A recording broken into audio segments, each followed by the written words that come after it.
Hello there, From17 once again. This is my Bayonetta 2 Infinite Climax video walkthrough.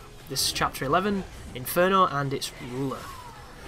So this lady is called Alroon, something like that, Alroon. I'm not too sure what she's called. I call her Viola because she reminds me of the orbital frame that she used in Zone of the Enders, because she's kind of got the same shape going on. She is pretty much a Jean-esque enemy that has the ability to grab you with whips. She has a lot of grabs, and they're all insanely damaging. Fundamentally, this boss is very fair, and it's very fun, because the checkpoints are good, and she doesn't have too much bullshit going on, whereas in the Master Lumen fights, he dodges almost everything you do. When you fight this lady, she doesn't dodge so well. She still gets out of things, but you feel like you can damage her. Sometimes the Master Lumen might as well just be on God mode, because he's too good. This girl is a lot more player-friendly. However, she's still tough, and you need to understand how she works to beat her. You might notice I'm currently using the new weapon on my hands and my feet.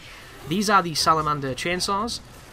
They are a really interesting weapon because they do not have wicked weaves. And the reason they don't is because look at the fucking damage they do. This game is bizarre to me, and I truly don't understand certain aspects. This weapon, I understand even less. Like, one of the things that sticks out in Bayonetta 2's design is enemies' lives being high, and Bayonetta's damage being lowered compared to the last game. So it feels like you're beating on things longer than you ever were before, and depending on whether or not you like that, will affect on a lot of your feelings for the game. Yet these chainsaws are the complete opposite.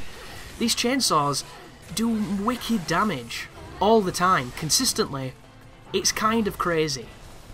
But they highlight this greater issue with the game, or quality if you like it, which is, compared to the other weapons, they seem insane.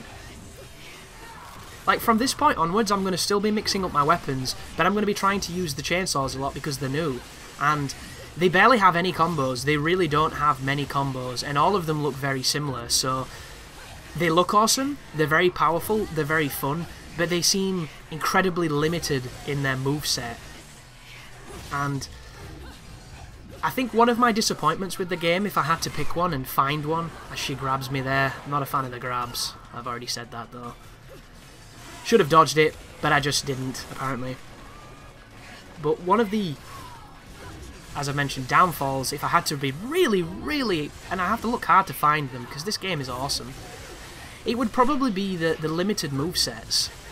And I need to preface this by saying, this game has a ton of moves, guys, don't let me put you off. But certain weapons have recycled moves, and nowhere near as elaborate movesets as others, and a good example is the pistols. The pistols have this awesomely unique new moveset, which is a combination of old and new, and it's really cool. The swords, the Rakshasas, they have these really cool sword moves and tons of different variants on them, and they're super awesome. But when you pair them with other weapons, I expected them to have just a few more unique ones and different animations, and there might be a really good reason for this, I don't know. And the animations they do have are all great and fun, and you know, it's not going to affect the game in any way. I just was kind of surprised that there wasn't just a few more. And in Bayonetta 1 was limited as well. You know, you had different movesets, but a lot of them were similar. It's a very similar in construct of those combos and things, but I had this pretense that there would be more. I don't know why. It's probably silly on my part, but certain things, when you combine them, are definitely lacking in the movesets, and that's not a problem, because you're going to find the moves you like, and you're going to go to them. Like this chainsaw, it doesn't really matter what you do. You can just keep on pressing one attack button. As long as you're good at dodging, and you're good at chaining or dodge offsetting, they're a wrecking crew.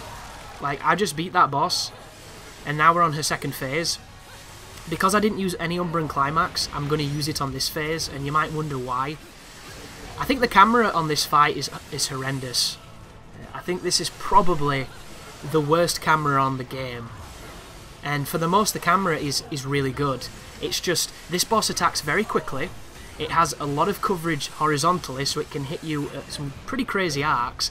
and you will spend the majority of that fight when you're up and close completely unable to see what she's doing because she's gone transparent so you can see yourself. And I don't know how you would fix that and make that better, because it's a tough situation whatever you do, but I just used the climax there to alleviate those issues and punish her and beat her up a little bit.